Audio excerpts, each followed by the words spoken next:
Your gift can be anything. You can't look at it as simply running, jumping, singing, and dancing. But I tell you one thing, your gift is the thing that you do the absolute best with the least amount of effort. For me, it was comedy. So once you identify it, then that's the beginning of it. But there's a lot of work to do even after you identify your gift. You know, you can believe you're something all you want, but if you don't work towards it, you're just sitting there, it's gonna be empty. Failure means you've now learned another valuable lesson that pushes you one step closer to success. It means go in another direction. It means you have to go in another direction. Failure is not the end all. No. People keep getting buried under failure. I bet you that you have failed more times than anyone in this room. Absolutely. I promise you have. I'm willing to bet that I have failed more times than anyone in this room, because I have attempted so many things that you have no idea what I've attempted and failed. But I don't let the failures define me. It's God pointing you in another direction. It's clear about that. And you've got to be willing to go with that bend, because that bend in the road is the only way. Success is not a straight line. It is not. It's crooked. It's down in a valley. It's back up over a mountain. See, I'm a seed. I really am. But a seed has to be planted. A seed got to have dirt put on top of it. If you take a seed and throw it on the concrete and walk off, the sun just burn it up. But guess what? Logically, in my mind, it doesn't make sense that to grow something, you should dig a hole, put it down in there, and cover it with dirt. Logically, that don't make no sense to me. But though. See, dirt is necessary for growth and development. Dirt builds character. Dirt gives you the push-through factor. Dirt makes you come with it when you don't feel like coming with it no more. And you get dirt in a lot of different ways. All of y'all that had dirt thrown on you. And dirt ain't always what you want. It's somebody talking about you down on your job. It's somebody accusing you of something that you didn't do. It's somebody telling you you ain't gonna make it. It's somebody sharing information about you that ain't true. Everybody get dirt put on them. But see, when you're getting put under that stress, please know God is always working. Kirk Franklin's song, God is always working, so I smile, because I know he back there. See, that dirt builds character in you. When they talking about you, it teaches you to withstand it.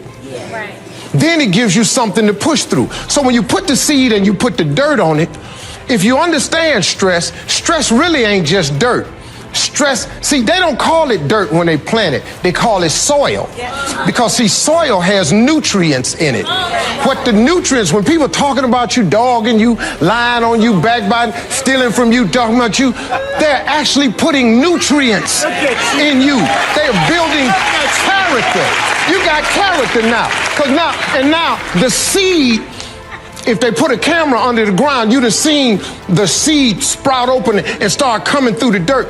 Because the dirt is necessary so you can prove yourself. You know, if you don't really want to be, everything you see above ground that blossoms and plants and grows and that's beautiful, it was underground one time. All them potatoes, collard greens, they was underground one time. Them apple trees, they was underground one time. So they had to prove themselves. See, you want to be successful, well then you got to prove yourself. You got to push through the dirt. You got to come up through here. You got to come out. Then you sprout, and then Bishop say, then you become a tree. Next thing you know, you got fruit. So when people try to figure out how to make $1 million, they have no idea how daunting that is. Because if you know how to make $1 million, you go make it tomorrow. But since you can't figure out how to $1 million idea, you go somewhere and sit down. That's the wrong approach. If you apply your gift, your God-given gift that he gave you, you have millions already at your disposal. If you break it down inch by inch in these things, essential, or the 10 by 10 theory, which is very simple. You don't need $1 million idea, you need a $10 idea. You need something that you do, your gift that God gave you, to make $10. That's all you got to be able to know. I don't care if it's cutting hair, cutting somebody's grass, washing somebody's car. I don't care if it's mowing somebody's lawn. I don't care if it's driving people to their destinations. I don't care if it's babysitting. I don't care if it's baking cookies or pie. You have some braiding somebody's hair. You have something that you can do so well that someone will give you $10 for it. Write my paper for me. Do this for me. Somebody give you $10 for it. Once they give you $10, all you got to do is whatever you did to get that 10, do it 10 more times. You now, my friend, have $100. You have $100 simply because you took a $10 idea and you did it 10 times. Well, guess what?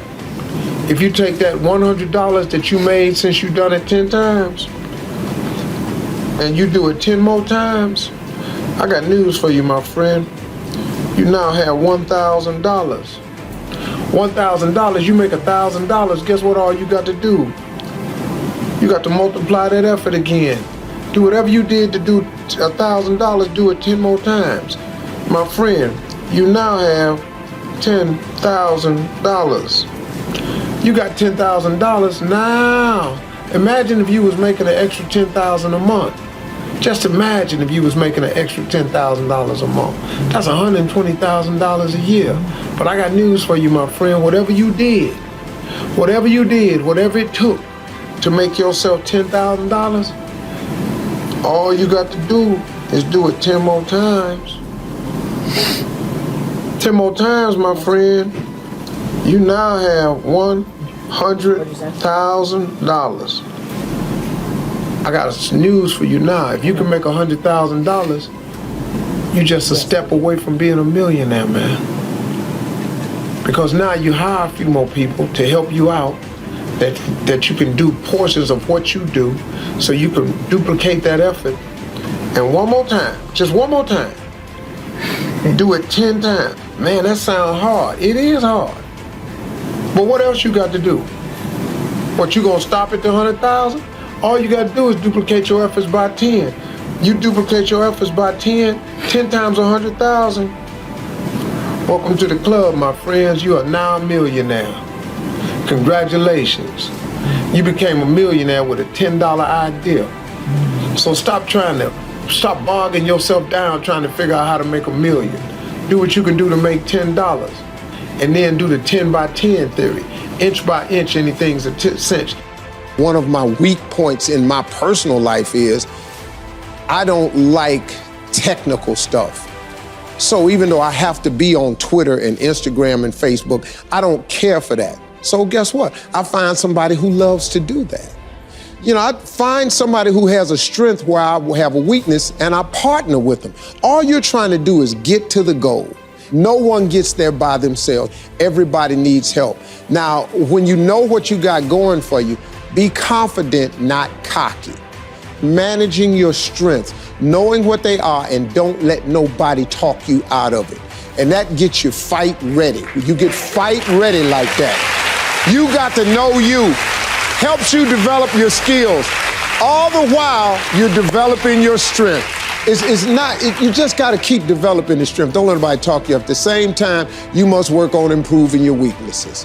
So I've had to, in spite of myself, get on Instagram, get on Twitter, get on Facebook. I got to do the videos whether I want to or not, because the world is moving to social media. If I had as many followers as Kim Kardashian, I probably wouldn't even have to do this TV show.